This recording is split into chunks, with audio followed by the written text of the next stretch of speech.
যারা নবীর সত্যিকারের উম্মত, যারা নবীকে ভালোবাসে, যারা নবীর মহব্বতে আল্লাহর দেয়া বিধান 5 ওয়াক্ত নামাজ পড়ে, যারা নবীর সুন্নাহকে মেনে শরীয়ত মেনে রোজা রাখে, যারা হজ করে যাকাত দেয়, রমাদানুল মুবারকে কালামে কদিম তেলাওয়াত করে তারাবি পড়ে শুনে শুনে হাফেজে কোরআনের পেছনে তারাবি শুনে আল্লাহর কোরআন শুনে শুনে তারাবি আদায় করে, যারা একটা অন্ধকে রাস্তা পার করিয়ে দেয়, যারা একটা বস্ত্রহীনের গায়ে বস্ত্র দেয়, যারা একটা গৃহহীনকে গৃহ দেয়, যারা অন্নহীন ভুকানাঙ্গা ক্ষুধার্ত মানুষের মুখের মধ্যে খাবার তুলে দেয়, যারা বিনয়ের সাথে চলে, যাদের মধ্যে শুকর আছে, যাদের মধ্যে সবর আছে, যাদের মধ্যে আদল আছে, যাদের মধ্যে ইনসাফ আছে, যাদের মধ্যে মুরাকাবা আছে, যাদের মধ্যে মুহাসাবা আছে, যাদের মধ্যে সততা আছে, যাদের মধ্যে ন্যায় নিষ্ঠা আছে, যাদের মধ্যে আমানতদারিত্ব আছে, এইরকম আল্লাহর হাবিব শরীয়তের বাগানে আমাদের জন্য যে নিয়ামতগুলো শিখিয়ে দিয়েছেন, আমাদেরকে দিয়েছেন,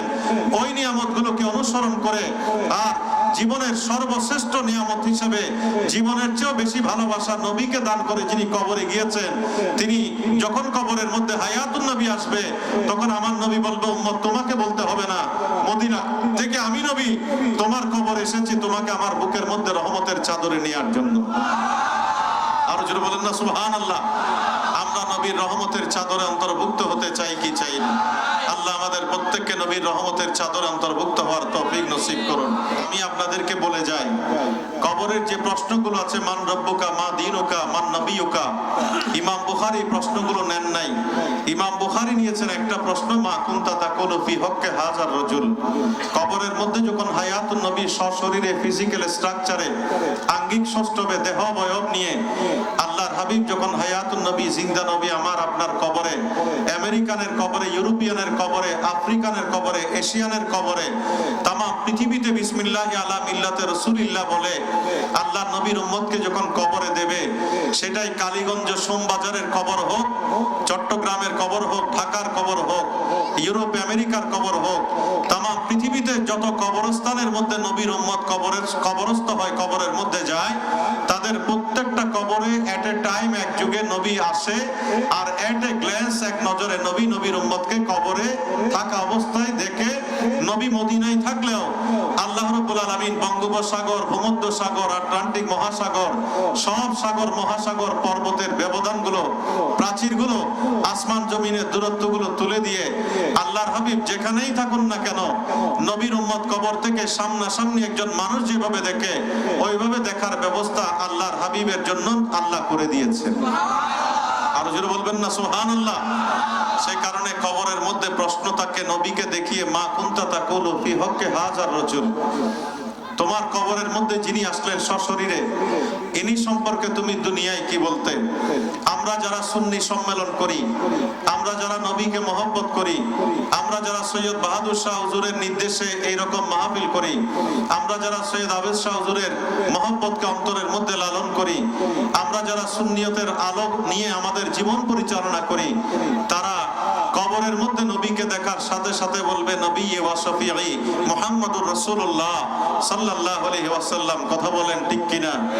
আর নবী যখন কবরের মধ্যে আমি আপনার সাথে সাক্ষাৎ হবে, যারা নবীর সত্যিকারের উম্মত, যারা নবীকে ভালোবাসে, যারা নবীর মহব্বতে আল্লাহর দেয়া বিধান 5 ওয়াক্ত নামাজ পড়ে, যারা নবীর সুন্নাহকে মেনে শরীয়ত মেনে রোজা রাখে, যারা হজ করে যাকাত দেয়, আসছে সামনে রমাদানুল মুবারকে কালামে কদিম তেলাওয়াত করে তারাবি পড়ে শুনে শুনে হাফেজে কোরআনের পেছনে তারাবি শুনে আল্লাহর কোরআন শুনে শুনে তারাবি আদায় করে, যারা একটা অন্ধকে রাস্তা পার করিয়ে দেয়, যারা একটা বস্ত্রহীনের গায়ে বস্ত্র দেয়, যারা একটা গৃহহীনকে গৃহ দেয়, যারা অন্নহীন ভুকানাঙ্গা ক্ষুধার্ত মানুষের মুখের মধ্যে খাবার তুলে দেয়, যারা বিনয়ের সাথে চলে, যাদের মধ্যে শুকর আছে, যাদের মধ্যে সবর আছে, যাদের মধ্যে আদল আছে, যাদের মধ্যে ইনসাফ আছে, যাদের মধ্যে মুরাকাবা আছে, যাদের মধ্যে মুহাসাবা আছে, যাদের মধ্যে সততা আছে, যাদের মধ্যে ন্যায় নিষ্ঠা আছে, যাদের মধ্যে আমানতদারিত্ব আছে, এইরকম আল্লাহর হাবিব শরীয়তের বাগানে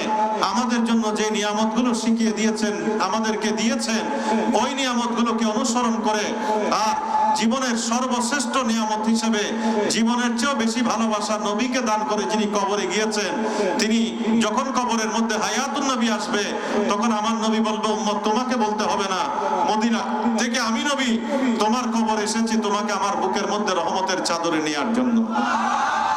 আর জোরে বলেন না সুবহানাল্লাহ। আমরা নবীর রহমতের চাদরে অন্তর্ভুক্ত হতে চাই কি চাই না? আল্লাহ আমাদের প্রত্যেককে নবীর রহমতের চাদরে অন্তর্ভুক্ত হওয়ার তৌফিক নসিব করুন। তখন আল্লাহর পক্ষ থেকে দুইটা জান্নাতের নহর ঝর্ণা দ্বারা আপনার কবরের দিকে প্রবাহিত করে দেয়া হবে। ফতিহালাহু বাবানি ইলাল জান্নাহ ওয়া মাজারা মালাইকাতি রহমা। আজকে আবেদ শাহ হুজুরের কবরটার কবর নাই, এটা মাজারে পরিণত হয়েছে। কথা বলেন ঠিক কিনা? আল্লাহর সমস্ত মহান বলি মুমিন মুসলিহ বান্দা মুহসিন বান্দা যারা, তাদের কবর কবর থাকে না, আল্লাহর রহমতের ফেরেশতা পাঠায় আল্লাহ। ওই রহমতের ফেরেশতারা যখন জিয়ারত করতে থাকে তাদের জিয়ারতের বিনিময়ে এটা মাজারে পরিণত হয়ে যায়। আরো জোরে বলবেন না সুবহানাল্লাহ।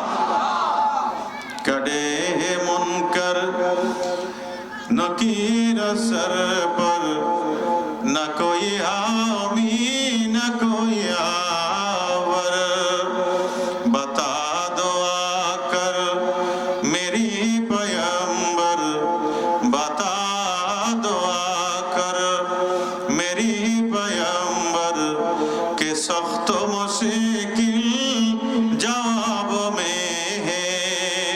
সবাই একটু বলি উঠা দো পর্দা দেখা দো চেহারা, উঠা দো পর্দা দেখা দো চেহারা কে নূরে বারি হিজাব মে হে। নবীকে দেখতে মন চাই না? কাদের চাই? একটু হাত তুলি। আল্লাহ আমাদের প্রত্যেকের হাতকে কবুল করুন। আর একটু জোরে বলি আমিন।